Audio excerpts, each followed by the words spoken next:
by Catherine Teagan. She wrote the words, she's the author, and it is illustrated by Brandon Dorman, and he's the one that drew the pictures.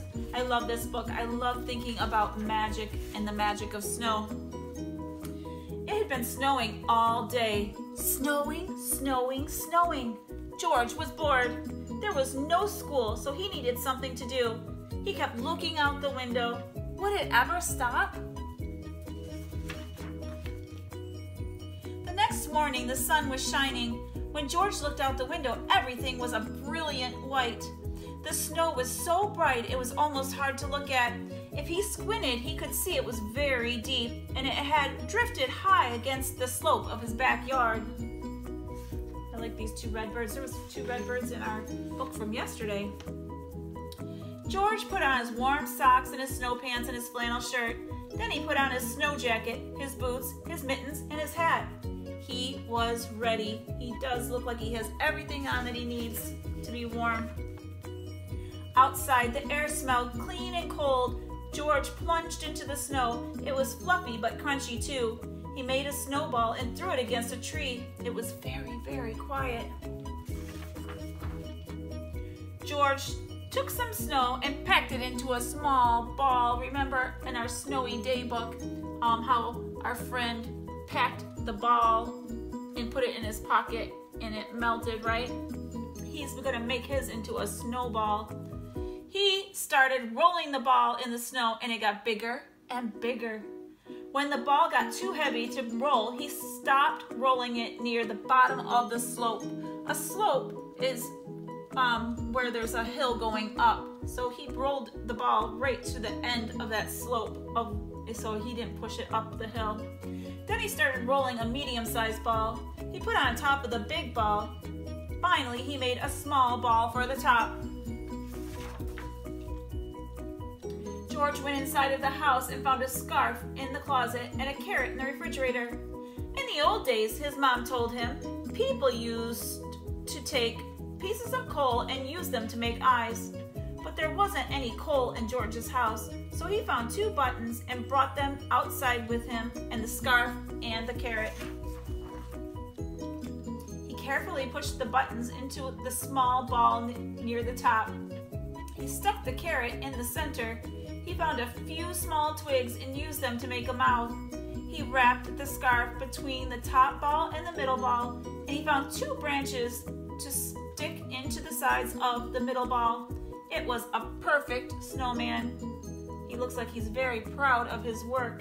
He worked hard to make that snowman all by himself, and he's super excited and proud of himself. George turned his head.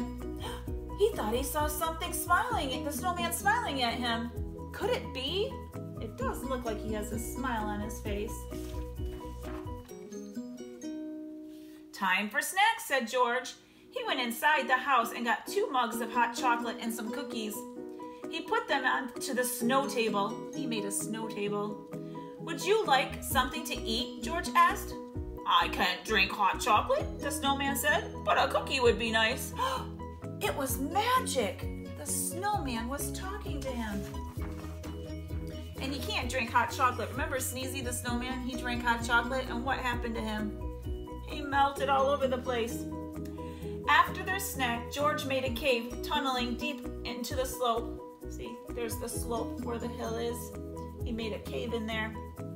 Then he threw a couple of snowballs at the snowman. He had piled up the snowballs in front of the entrance. The snowman made some snowballs and threw them back at George. His long branch arms helped him throw the snowballs very far. It was hard to say who won that fight, but it was still fun. The snowman chased George around the yard, and then George chased the snowman. The snowman couldn't move fast, so it was easy for George to sneak up on him. It was starting to get dark. George didn't want to go inside, but his mother was calling him. Goodbye, snowman, he said. I will see you tomorrow. George thought he heard the snowman say, good night. Uh-oh. The next day it was warmer. The sun was even brighter and the snowman was shrinking. George played with him all day, but he could tell that the snowman didn't have quite the same energy. He does look like he's feeling a little bit under the weather. Then it was Monday. George had to go to school. It was another bright, warm day. When he came home, the snowman was almost gone. The scarf and the carrot and the buttons had slid down. He could hardly recognize his snowman. The cave had collapsed too, and the snow table had melted.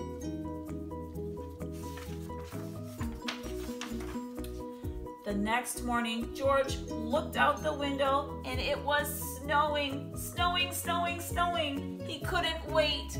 Why couldn't he wait? What do you think he's going to do? I wonder. Should we turn the page and see? Let's see.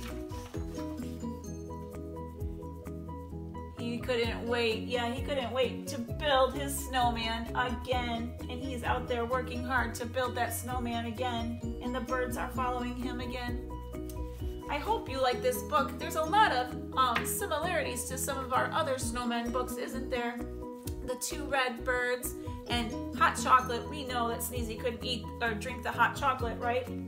And I think one melt? Oh yeah, Sneezy melted a lot, didn't he? He said, "Make me again." So that's what he's doing. He's making his snowman again. I hope you liked this book.